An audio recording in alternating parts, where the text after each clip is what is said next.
¿Alguna vez se han preguntado si un Estado puede promulgar una ley de amnistías que perdone las violaciones más graves a los derechos humanos? Quédate para conocer sobre este tema. Aquí te hablaremos sobre las amnistías y te aclararemos todas tus dudas. Empecemos. Lo primero que vamos a desarrollar es una aproximación a las amnistías desde el derecho internacional. En 1998, en Roma, se establece el Estatuto de Roma que crea la Corte Penal Internacional. Esta corte se enfoca en juzgar crímenes graves que afectan a la comunidad internacional, como el genocidio, crímenes de guerra y crímenes de lesa humanidad. Estos crímenes son importantes ya que sobre ellos es que vamos a tratar más adelante para saber si se puede amnistiar a los responsables. Volviendo al Estatuto de Roma, en este, más específicamente en el preámbulo, los estados afirmaron que los crímenes más graves afectaban a la comunidad internacional y por ende debían ser castigados y que iba a ser necesario que los estados cooperaran y tomaran medidas nacionales para garantizar que se hiciera justicia. Además, los estados estaban decididos a poner fin a la impunidad de los autores de los crímenes graves y así contribuir a la prevención de nuevos crímenes. Siendo así que los estados en el preámbulo del Estatuto de Roma recordaron que es deber de todo estado ejercer su jurisdicción penal contra los responsables de los crímenes internacionales.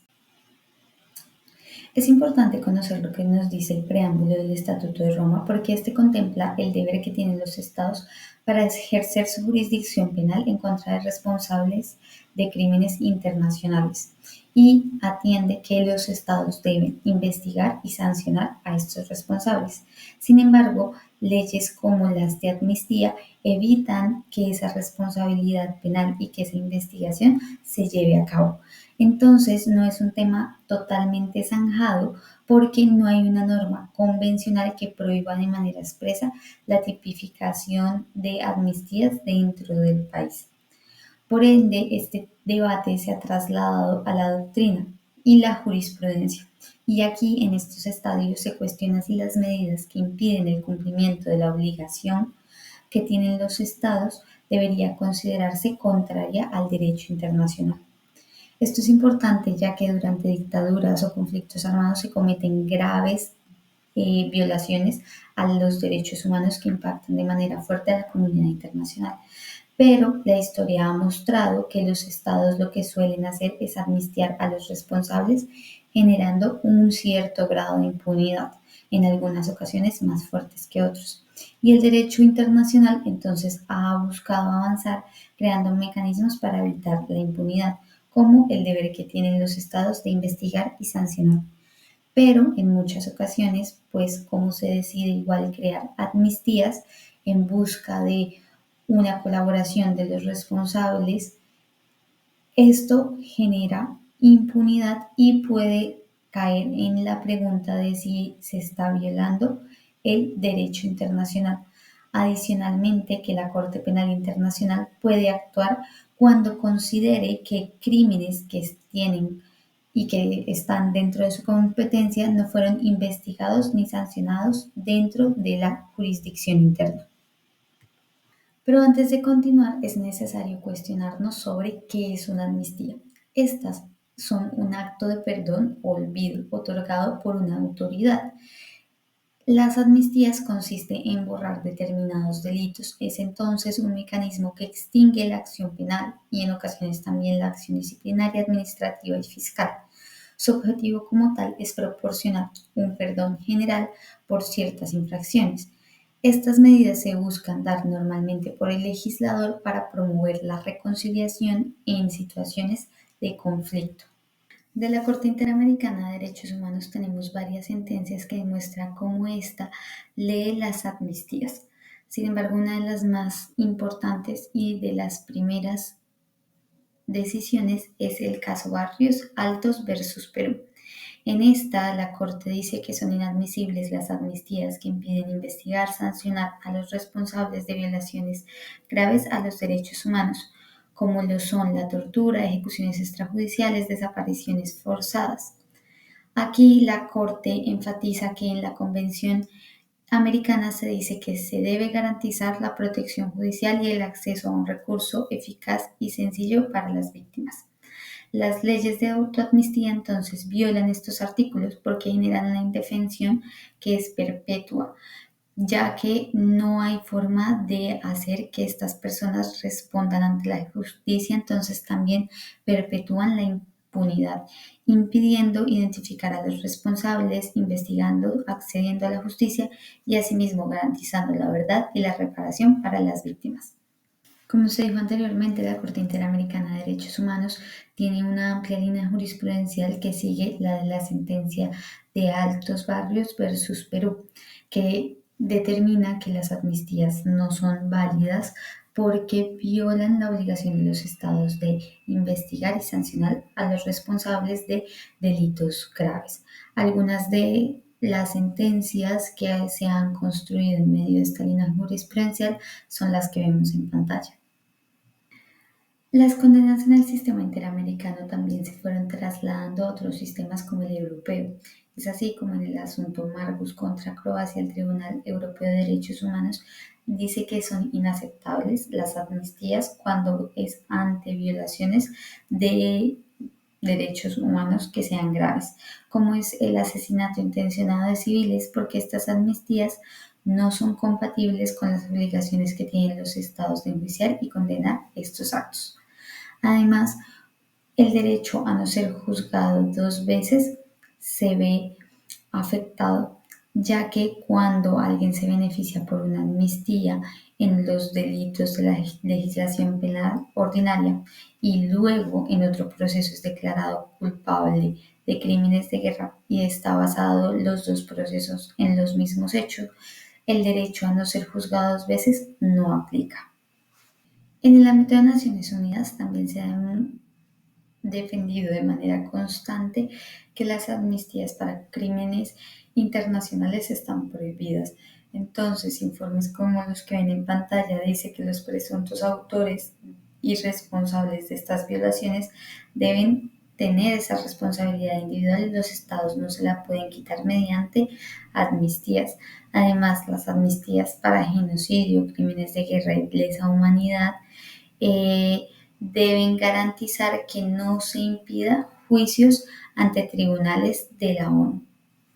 No obstante de estos avances en materia jurisprudencial, no hay un consenso aún fuerte sobre el rechazo total y directo contundente frente a las amnistías. A continuación lo veremos. En diferentes ocasiones, proyectos de convención han intentado traer un artículo que rechace de plano las amnistías, pero no se ha logrado incluir este artículo en un texto específico de un tratado. Incluso se ha dicho que no se ha tocado el tema debido a la imposibilidad de llegar a un acuerdo. Esto, por ejemplo, se presentó en la Convención sobre Crímenes contra la Humanidad que se debatía en la Comisión de Derecho Internacional y este punto se dejó por fuera, incluso teniendo el apoyo de países como Francia y Reino Unido. Atendiendo que no ha sido un tema fácil en la jurisprudencia el tema de las amnistías, es necesario determinar qué piensa la Corte Penal Internacional, ya que está en el preámbulo que la crea, que es el Estatuto de Roma, tiene como finalidad evitar la impunidad de este tipo de crímenes. La Corte Penal Internacional a lo largo de los años ha tenido diversas posturas. Cuando inicialmente estudiaba casos abstractos, en los primeros años la Corte condenaba enérgicamente las amnistías, especialmente cuando éstas alcanzaban crímenes internacionales de su competencia. Ejemplo de esto es la estrategia que fue publicada en el periodo 2009 a 2012 por la Oficina de la Fiscalía, la cual señalaba que se iban a continuar los trabajos para que en los acuerdos de paz se excluyeran las amnistías respecto de los crímenes previstos en el Estatuto de Roma. Luego vino una etapa donde en casos concretos hubo cierta ambigüedad porque la Corte tuvo alguna postura más espectadora de ciertas leyes de amnistía, como por ejemplo fue el caso de Afganistán. En 2007 se adoptó una ley que otorgaba inmunidad a las partes del conflicto, incluyendo pues impunidad para crímenes internacionales. Aunque el Estado argumentaba que las víctimas podían acceder a la justicia, las organizaciones de derechos humanos cuestionaban la posibilidad y los presuntos perpetuadores estaban ocupando cargos en el gobierno. Aunque la Corte había confirmado que hubo falta de investigación dentro de la jurisdicción nacional y también confirmó la vigencia de la amnistía, decidió no investigar debido a que estableció que la amnistía se había producido porque no había un interés de la justicia. Adicionalmente, ya en la última etapa de la Corte Penal Internacional, pues también se han mostrado que hay salas que están con posiciones encontradas. Este es el caso, por ejemplo, de Gaddafi, donde la Sala de Cuestiones Preliminares reafirma que las amnistías e indultos frente a crímenes internacionales son incompatibles con el derecho internacional porque violan la obligación de los estados de investigar y sancionar, pero la Sala de Apelaciones cuestiona esta prohibición y afirma directamente que el derecho internacional aún está desarrollando la aceptación de las amnistías. Recapitulando lo que hemos dicho hasta el momento, tenemos que no hay una fuente convencional clara en la cual se prohíba expresamente las leyes de amnistías. Lo que hay son una serie de interpretaciones sentadas por tribunales internacionales en los cuales se ha establecido o concluido que debe haber provisión de las leyes de amnistía cuando éstas impliquen la violación de derechos humanos. Pero entonces, previo a ello, debemos preguntarnos cuál es la fuente específica que lleva a estas cortes a concluir esto. Lo primero que se debe destacar sobre el particular es que desde la Declaración Universal de los Derechos Humanos se determinó mediante el preámbulo que el Estado tiene dos deberes principales. El primero, de respeto universal de los derechos humanos de todas las personas sin ningún tipo de distinción o discriminación de ninguna clase. Y por el otro, una obligación de garantizar el pleno goce de sus derechos a todas y cada una de las personas. Tal mandato de carácter universal es retomado por los Estados americanos en la creación de la Convención Interamericana de Derechos Humanos, en la cual, en su artículo primero y segundo, se establece de forma mucho más clara las tres obligaciones que tienen en cabeza los Estados.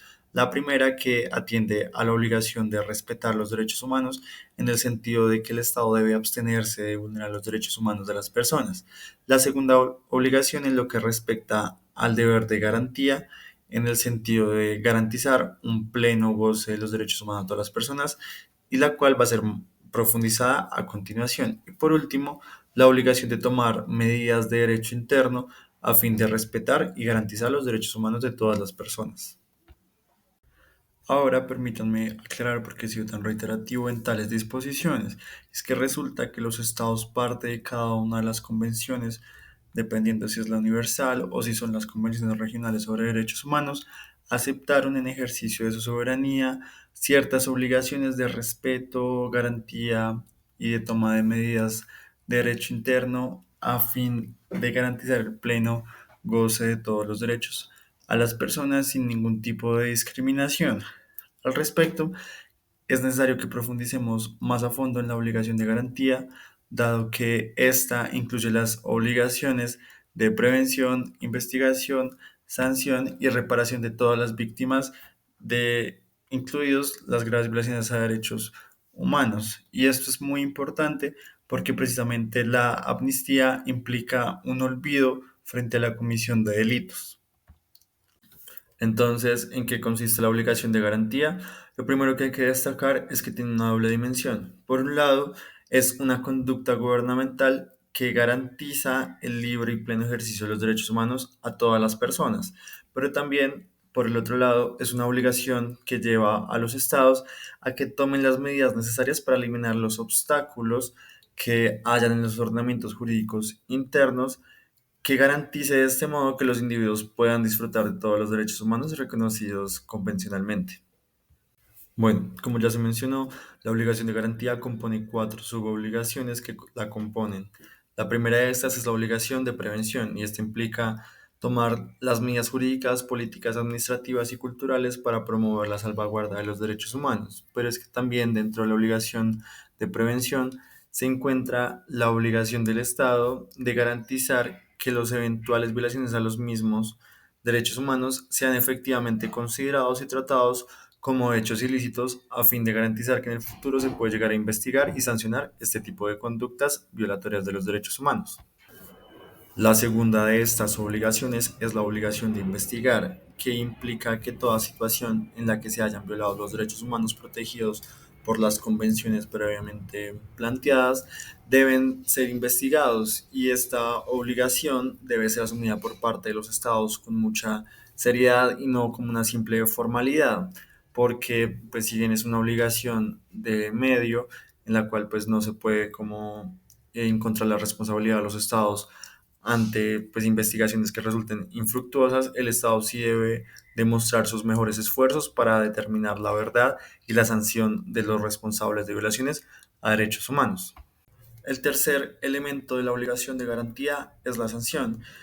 Al respecto, se ha dicho que esta obligación implica juzgar y sancionar a todos los responsables de violaciones a los derechos humanos. Y es que en el contexto que estamos estudiando sobre las leyes de amnistía, hablar de sanción resulta fundamental, puesto que se ha determinado que la impunidad implica una forma de violación a la obligación de garantía. La impunidad ha sido entendida como la falta en su conjunto de investigación, persecución, captura, enjuiciamiento y condena a los responsables de las violaciones de los derechos humanos protegidos por todas las convenciones que se han mencionado a lo largo de esta exposición. Y es que es muy importante entender que el Estado debe modificar todas sus leyes internas que impliquen una consecuencia de impunidad, incluso las mismas leyes de amnistía. Por último, la obligación de reparación implica que el Estado, ante la violación de los derechos a los cuales se ha comprometido mediante la adopción de convenciones internacionales, debe ser declarado responsable y, por tanto, adquiere la obligación de reparar a todas las víctimas de vulneraciones a los derechos humanos. Esta, pues, obligación tiene múltiples formas de reparación. La primera a la cual se debe acudir es la plena restitución, lo que implica pues restituir las cosas al Estado previo a la violación de los derechos humanos de la víctima. Sin embargo, pues esto en muchos casos resulta eh, improcedente debido a que se ha generado daños no reparables y por tanto pues el Estado debe recurrir a otro tipo de reparaciones como las indemnizaciones, las compensaciones, medidas que impliquen la mejoría en el estado de salud de las víctimas y otras. Ya para concluir, es importante realizar un resumen de las reglas jurisprudenciales sentadas por la Corte Interamericana de Derechos Humanos. Se toma como referencia la jurisprudencia de esta Corte, pues ha sido la más rica en desarrollar la prohibición de amnistías. Y esto no es una casualidad, sino que se deriva de las múltiples dictaduras militares que hubo en el continente americano a finales del siglo XX. Y es que estos regímenes dictatoriales tuvieron como costumbre la promulgación de leyes de amnistía a fin de garantizar el olvido y perdón de los crímenes que ellos mismos cometieron y que constituían violaciones al derecho internacional humanitario, al derecho internacional de los derechos humanos y al derecho penal internacional. Es de esta forma que se llega a la primera regla jurisprudencial sentada por la Corte Interamericana, en el sentido de que hay una prohibición absoluta de las leyes de autoamnistía para garantizar que ningún régimen a futuro pueda intentar olvidar todos los crímenes que cometieron y que implican la comisión de violaciones a los derechos humanos de población civil. Adicionalmente, la Corte ha determinado que estas leyes de amnistía serán nulas desde su promulgación. La segunda de las reglas jurisprudenciales sentadas por la Corte Interamericana es que los jueces, en el ejercicio de las facultades conferidas por las constituciones de los estados a los que pertenecen, pueden incluso inaplicar las leyes de amnistía que resulten contrarias a la Convención Interamericana de Derechos Humanos. La tercera regla jurisprudencial se deriva de una ley de amnistía que fue promulgada en Brasil, la cual contó con amplia participación de la población civil y se logró pues un debate político y el acompañamiento de la población para la promulgación de esta ley pues, mediante un referendo. Pero de todas formas, la Corte lo que insistió es en que la prohibición de las amnistías se deriva de la obligación de los estados, precisamente de prevenir, investigar, sancionar y reparar todas las violaciones graves a los derechos humanos de las personas. Y aun cuando estas leyes cuenten con el apoyo de la ciudadanía, pues implican violaciones de los derechos humanos de las personas y también violación de las obligaciones que los estados previamente han contraído mediante el ejercicio de su soberanía. De modo que, si bien pueden estar acompañadas y tener pues un gran acogimiento estas leyes de amnistía por parte de la población, seguirán siendo contrarias a las obligaciones de los estados y contrarias a los derechos humanos de las víctimas. La cuarta de las reglas jurisprudenciales sentadas por la Corte Interamericana de Derechos Humanos merece mejor detalle debido a que guarda cierta relación con el caso colombiano. Esta se deriva del caso Masacres del Mozote y lugares aledaños contra El Salvador, el cual ya fue mencionado previamente en este video, pero queremos profundizar un poco más en los hechos. Lo primero sería destacar que en El Salvador ocurrió un conflicto armado interno, lo cual llevó a que se generaran unas negociaciones y se lograra un acuerdo de paz. Posteriormente, en El Salvador se promulga una ley de amnistía frente a los crímenes cometidos en el marco del conflicto armado interno que tuvo lugar en El Salvador. Esta ley pues fue aplicada efectivamente por parte de las autoridades judiciales salvadoreñas. Cuando el caso llega a la Corte Interamericana, la consideración principal es que no se pueden conceder amnistías frente a todos los delitos que se cometieron en un conflicto armado interno. Y es que sobre el particular es necesario hacer dos consideraciones. La primera de ellas es que la Corte Interamericana tuvo en cuenta el artículo 6.5 del Protocolo segundo adicional a los convenios de Ginebra, el cual permite que se emplee como herramienta de negociación la concesión de amnistías a los particulares que pues hacen parte del conflicto armado interno, siempre y cuando pues se logre el cese de hostilidades. Y si bien pues existe esta norma, lo que considera la Corte es que si bien se pueden conceder amnistías, estas no pueden versar sobre crímenes de lesa humanidad y crímenes de guerra porque hay obligaciones expresas en cabeza de los estados por parte del derecho internacional humanitario de que investiguen y sancionen este tipo de crímenes. La segunda consideración relevante sobre este caso es que la Corte Interamericana emplea el acuerdo de paz al que se llegó en El Salvador para interpretar la Convención Interamericana de Derechos Humanos, debido a que precisamente en nuestros títulos se menciona que se debe pues, finalizar con la impunidad frente a las graves violaciones a los derechos humanos.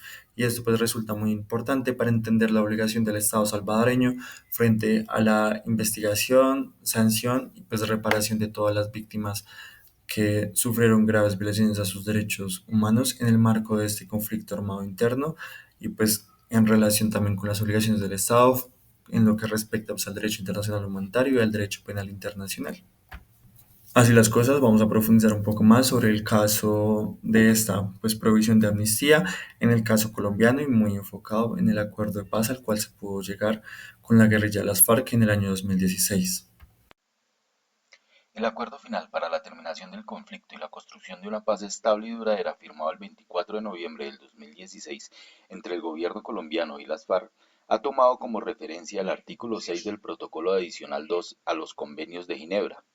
No obstante, la amnistía regulada en la Ley 1820 de 2016 excluía explícitamente delitos de lesa humanidad, genocidio y graves crímenes de guerra, en conformidad con lo estipulado en el Estatuto de Roma.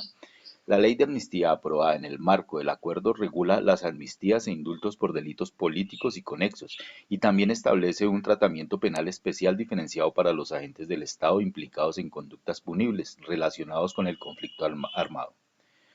Aunque los agentes del Estado no puedan acceder a la amnistía tienen derecho a un tratamiento penal especial que en esencia produce consecuencias jurídicas similares a las de la amnistía, incluida la renuncia a la acción penal en los casos permitidos. Como hemos señalado, los crímenes internacionales no pueden ser objeto de amnistía y por lo tanto deben ser abordados por la Jurisdicción Especial para la Paz. Esta jurisdicción, como es natural, debe seleccionar los casos que procesarán, aunque es comprensible que, debido a la gran cantidad de crímenes cometidos durante el conflicto, se requiera una selección. Pero los criterios establecidos para ello resultan en algunos casos cuestionables. El artículo 19 de la Ley 1957 del 2019 permite que la JEP concentre su acción penal en quienes tuvieron la participación determinante en los crímenes más graves, permitiendo la renuncia a la acción penal en otros casos. Sin embargo, se aclara que no se podrá renunciar a dicha acción cuando se trate de crímenes internacionales que no son amnistiables. Esta disposición parece salvaguardar la obligación de investigar, sancionar estos crímenes. No obstante, la facultad de selección de casos en función de la participación determinante abre la posibilidad de que algunos responsables de estos delitos evadan la justicia. Esto fue señalado por la Corte Constitucional en la sentencia C-080 del 2018, donde nos dice, y abro comillas, es necesario condicionar la expresión delitos no amnistiables, en el sentido de que hace referencia exclusivamente a aquellos delitos que tengan la connotación de crímenes de lesa humanidad, genocidio o crímenes de guerra cometidos de manera sistemática, los cuales podrán ser atribuidos a los máximos responsables.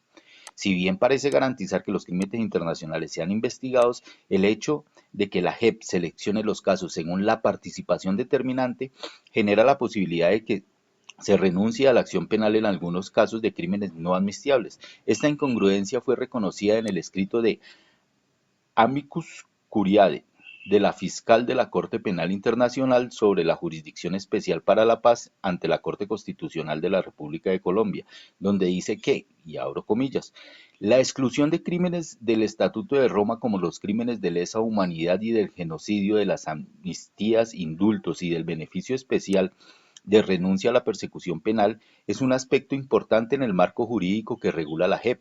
Sin embargo, en relación con los crímenes de guerra, el requisito legal de que la conducta haya sido cometida de forma sistemática podrá llevar a que se dicten amnistías u otras medidas similares a individuos responsables de crímenes de guerra, que si bien no fueron cometidos en forma sistemática, podrían no obstante estar abarcados por la jurisdicción de la Corte Penal Internacional.